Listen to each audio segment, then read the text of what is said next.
വിവാദങ്ങൾക്കിടെ തിരുവനന്തപുരം നഗരസഭാ കൗൺസിൽ യോഗം തുടങ്ങുകയാണ്. കൗൺസിൽ യോഗങ്ങളിൽ തുടർച്ചയായി പങ്കെടുക്കാതിരുന്നാലുണ്ടാകുന്ന അയോഗ്യത അത് മറികടക്കാൻ വേണ്ടി ആർ സുഗതൻ അഭിഭാഷകർ മുഖേന മേയർക്ക് അവധി അപേക്ഷ നൽകിയിട്ടുണ്ട്. കാപ്പ കേസിൽ ജയിലിൽ കഴിയുന്ന BJP വാഴോട്ടുകോണം കൗൺസിലറാണ് ആർ സുഗതൻ. അവധി അപേക്ഷയ്ക്ക് പക്ഷേ നിയമപരമായിട്ടുള്ള അടിത്തറ ഇല്ല എന്നാണ് LDF-ന്റെയും UDF-ന്റെയും നിലപാട്. ഈ യോഗത്തിൽ സുഗതൻ വിട്ടുനിന്നാൽ 3 കൗൺസിൽ യോഗങ്ങളിൽ തുടർച്ചയായി പങ്കെടുക്കാത്ത സാഹചര്യം ഉണ്ടാകും. അപ്പോൾ നടപടിക്രമങ്ങളിലേക്ക് പോകുമോ എന്നുള്ളതാണ് അതിലെ കൗതുകവും ആകാംക്ഷയും.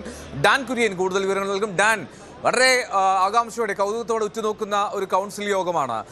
ഒരുപാട് വിവാദങ്ങൾക്ക് ഇടെ അത് വീണ്ടും സത്യപ്രതിജ്ഞ ചെയ്യുന്നു.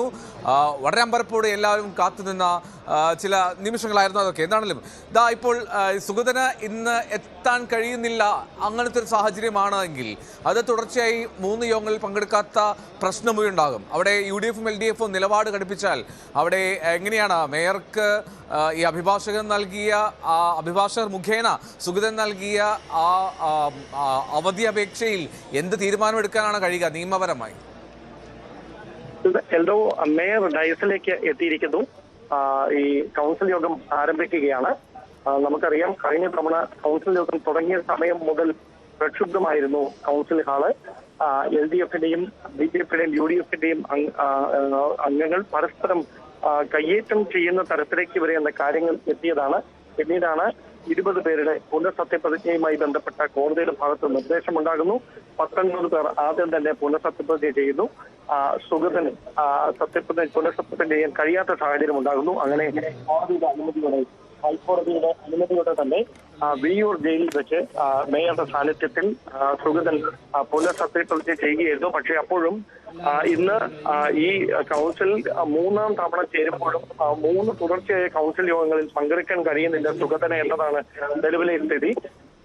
അങ്ങനെ ഒരു പശ്ചാത്തലത്തിൽ സുഗതനെ അയോഗ്യനാക്കണം എന്ന ആവശ്യത്തിൽ ഉറച്ചു നിൽക്കുകയാണ് മറ്റ് കൗൺസിലർമാർ. പ്രത്യേകിച്ച് LDF-ഉം UDF-ഉം അക്കാര്യത്തിൽ ഒരേ നിലപാടിലാണ്, കടുത്ത നിലപാടിലാണ്. അതിനോട് ഏത് തരത്തിലായിരിക്കും BJP നേതൃത്വം അല്ലെങ്കിൽ നഗരസഭ ഭരിക്കുന്ന അറിയാനുള്ളത്. അദ്ദേഹം ഒരു അവധി അപേക്ഷ നൽകിയിട്ടുണ്ട് അഭിഭാഷകർ മുഖേന. അത് പരിഗണിച്ചുകൊണ്ട് അദ്ദേഹത്തിന് അവധി നൽകുമോ പ്രത്യേക സാഹചര്യം കണക്കിലെടുത്ത് എന്നതാണ് അറിയാനുള്ളത്. അങ്ങനെ നൽകിയാൽ അതിനെതിരെ ഹൈക്കോടതിയെ സമീപിക്കാൻ ഒരുങ്ങുകയാണ് UDF-ന്റെയും LDF-ന്റെയും കൗൺസിലർമാർ. അങ്ങനെയാണ് അവർ കഴിഞ്ഞ ദിവസം വ്യക്തമാക്കിയിരിക്കുന്നത്. എന്തായാലും നടപടിക്രമങ്ങൾ ആരംഭിച്ചിരിക്കുകയാണ്.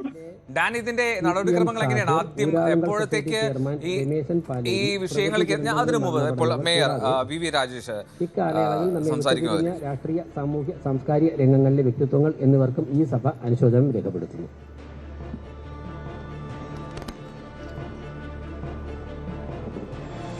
അനുശോചന പ്രമേയം അവതരിപ്പിക്കുകയായിരുന്നു അവിടെ VV രാജേഷ്, തിരുവനന്തപുരം നഗരസഭാ മേയർ.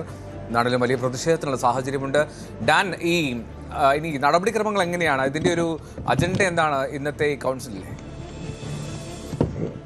ഈ നഗരസഭയുടെ കീഴിൽ ഉള്ള വിവിധ പ്രവർത്തനങ്ങൾ, അതായത് ഈ കഴിഞ്ഞ കൗൺസിൽ യോഗത്തിൽ പറയുകയും തുടർന്ന് സെൻസസുമായി ബന്ധപ്പെട്ട നടപടിക്രമങ്ങളിലേക്കാണ് ആദ്യം കിടക്കുന്നത്. അതുമായി ബന്ധപ്പെട്ട ചില അജണ്ടയിൽ ഉൾപ്പെടുത്തിയ വിഷയങ്ങളാണ് ഇപ്പോൾ ചർച്ചയ്ക്കെടുക്കുന്നത്. ഒരുപക്ഷെ അതിനുശേഷമായിരിക്കും ഈ അവധിയുടെ കാര്യത്തിൽ എന്താണ് സുഗതന്റെ അവധി അപേക്ഷയുടെ കാര്യത്തിൽ ഭരണകൂടത്തിന്റെ നിലപാട്, മേയറുടെ നിലപാട് എന്താണെന്ന് അദ്ദേഹം പറയുക. അപ്പോൾ മുതലാകും ഒരുപക്ഷെ പ്രക്ഷുബ്ധമാകുന്ന സാഹചര്യത്തിലേക്ക് ഈ നഗരസഭാ കൗൺസിൽ ഹാള് നീങ്ങാൻ സാധ്യത. ഇപ്പോൾ സമാധാനപരമായാണ് പുരോഗമിച്ചുകൊണ്ടിരിക്കുന്നത് നടപടിക്രമം. പ്രധാനപ്പെട്ട തിരുവനന്തപുരം നഗരസഭാ കൗൺസിൽ വിവാദങ്ങളുടെ പശ്ചാത്തലത്തിലാണ് ആ യോഗം ചേരുന്നത് എന്നുള്ളതാണ് ശ്രദ്ധേയം. തത്സമയ ദൃശ്യങ്ങളാണ് പ്രേക്ഷകർ കാണുന്നത്. LDF, UDF ഒരേപോലെ സുഗതനെതിരെ നിലപാടെടുക്കുമെന്നുള്ളതാണ് മനസ്സിലാക്കുന്നത്. എങ്ങനെയത് കൈകാര്യം ചെയ്യും BJP-യുടെ നഗരസഭാ ഭരണകൂടം എന്നുള്ളതാണ് അറിയേണ്ടത്. മേയർ എന്ത് നിലപാടെടുക്കും? ഏറ്റവും വലിയ കോർപ്പറേഷനായ തിരുവനന്തപുരം കോർപ്പറേഷനാണ്. അതിന് നേതൃത്വം കൊടുത്ത നമ്മുടെ കോർപ്പറേഷൻ സെക്രട്ടറിയെ ഈ കൗൺസിൽ യോഗം അഭിനന്ദിക്കുകയാണ്.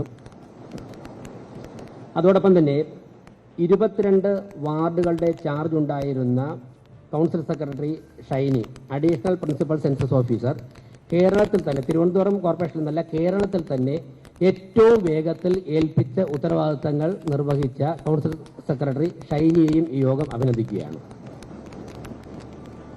ഷൈനിയെ ഡയസിലേക്കൊന്ന് ക്ഷണിക്കുകയാണ്.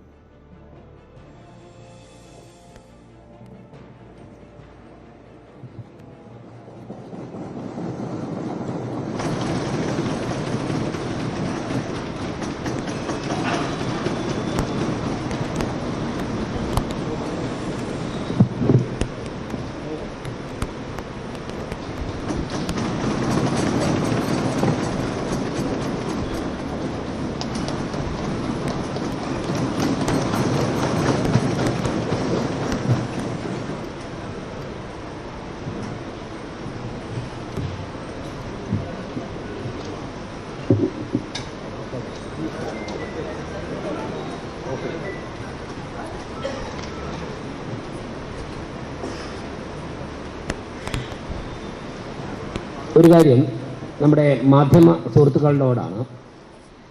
ഈ കൗൺസിൽ യോഗം നടന്ന് മുന്നോട്ട് പോകുന്ന ഇന്നും ഇനിയുള്ള ദിവസങ്ങളിലും മാധ്യമപ്രവർത്തകർക്ക് ഈ കൗൺസിലേഴ്സ് ഇരിക്കുന്ന കൗൺസിൽ ഹാൾ ഒഴികെയുള്ള എല്ലാ സ്ഥലങ്ങളിൽ നിന്നും ഈ വാർത്തകൾ റിപ്പോർട്ട് ചെയ്യാം. കൗൺസിലർ നടക്കുന്ന സമയത്ത് കൗൺസിലർമാരുടെ ഈ ഹാളിനുള്ളിൽ കയറി വിഷ്വൽ എടുക്കുന്നതും റിപ്പോർട്ടിങ്ങും ഒഴിവാക്കണം എന്ന് കൗൺസിൽ യോഗത്തിന് വേണ്ടി ആവശ്യപ്പെടുകയാണ്. ഫോട്ടോഗ്രാഫർമാർ കോർപ്പറേഷൻ്റെ ഔദ്യോഗിക രേഖകളിൽ ആവശ്യമുള്ള ഫോട്ടോകൾ എടുക്കുവാൻ വേണ്ടി കോർപ്പറേഷൻ്റെ ഔദ്യോഗിക ഫോട്ടോഗ്രാഫർ ഒഴികെയുള്ള ബാക്കി എല്ലാവരും നിങ്ങളുടെ പ്രവർത്തനത്തിനായി പരമാവധി കൗൺസിൽ ലോഞ്ച് ഉൾപ്പെടെയുള്ള ബാൽക്കണി ഉൾപ്പെടെയുള്ള സ്ഥലങ്ങൾ പ്രയോജനപ്പെടുത്തണം. ഓൺലൈൻ മാധ്യമങ്ങൾ, print media, electronic media counsellors ഇരിക്കുന്ന ഭാഗത്തുനിന്ന് അവരുടെ പ്രവർത്തനങ്ങൾ നടക്കാൻ വേണ്ടി അനുവദിക്കണമെന്ന് അഭ്യർത്ഥിക്കുകയാണ്. എല്ലാ മാധ്യമ സ്ഥാപനങ്ങളോടും ഫോൺ മുഖാന്തരം ഈ കാര്യം അറിയിച്ചിട്ടുണ്ട്. ബ്യൂറോ ചീഫ്മാരെ തന്നെ അറിയിച്ചിട്ടുണ്ട്.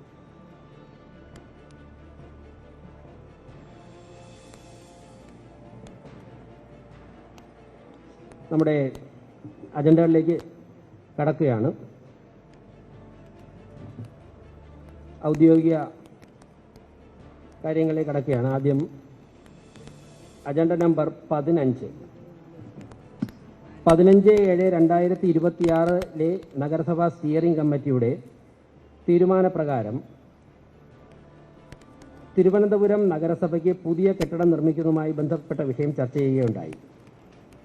നമ്മുടെ ഈ കൗൺസിൽ അധികാരത്തിൽ വരുന്ന സമയത്തും അതിനു മുൻപും നമ്മുടെ ഈ നഗരസഭാ മന്ദിരത്തിൽ ചില വ്യത്യാസങ്ങൾ വരുത്തണം എന്നുള്ള ആവശ്യം കൗൺസിൽ യോഗത്തിലും അല്ലാതെയുള്ള സംഭാഷണങ്ങളിലും ഉണ്ടായിരുന്നു. അതിൻ്റെ അടിസ്ഥാനത്തിൽ വിശദമായ ചർച്ച കഴിഞ്ഞ 6 മാസമായി നടത്തിയതിൻ്റെ അടിസ്ഥാനത്തിലാണ് 15/7/2026 സ്റ്റിയറിംഗ് കമ്മിറ്റിയിൽ ഈ വിഷയം വിശദമായി ചർച്ച ചെയ്തത്. അന്ന് ആലോചിച്ചതനുസരിച്ച് 2000 മുതൽ നമ്മുടെ കോർപ്പറേഷനുമായി വിവിധ കാര്യങ്ങൾക്ക് സഹകരിച്ച് മുന്നോട്ട് പോകുന്ന ആർക്കിടെക്ട് അസോസിയേഷൻ്റെ നാഷണൽ ട്രഷറർ കൂടിയായിട്ടുള്ള ശ്രീ ബി സുധീർ ആർക്കിടെക്ട്, അദ്ദേഹത്തിൻ്റെ തിരുവനന്തപുരം കോർപ്പറേഷനുമായിട്ട് ബന്ധപ്പെട്ടുള്ള അനുഭവത്തിൻ്റെ പശ്ചാത്തലത്തിൽ ലഭ്യമായ വിവരങ്ങളുടെയും ചർച്ചകളുടെയും അടിസ്ഥാനത്തിൽ ഒരു പുതിയ കെട്ടിടം നിർമ്മിക്കുന്നതിനെക്കുറിച്ചുള്ള കുറച്ച് രേഖകൾ തയ്യാറാക്കി സമർപ്പിക്കണമെന്ന് ആവശ്യപ്പെട്ടിട്ടുണ്ട്. അദ്ദേഹം തയ്യാറാക്കി സ്റ്റിയറിംഗ് കമ്മിറ്റിക്ക് മുമ്പാകെ എത്തിച്ച കാര്യങ്ങൾ ഇവിടെ നമ്മുടെ കൗൺസിൽ അംഗങ്ങളുടെ ശ്രദ്ധയിലേക്കായി അവരുടെ വിലയിരുത്തലിനായിട്ട് പ്രാഥമികമായിട്ട് സമർപ്പിക്കുകയാണ്. അതിനുശേഷം അടുത്ത ചർച്ചകളിലേക്ക് പോകാം. ആർക്കിടെക്ട് അദ്ദേഹത്തെ ക്ഷണിക്കും. സുധീർ.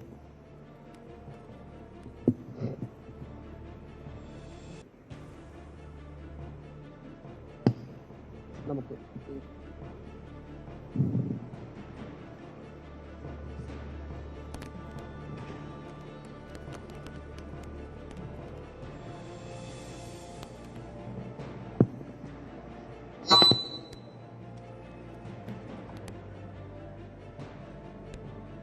എല്ലാവർക്കും നമസ്കാരം.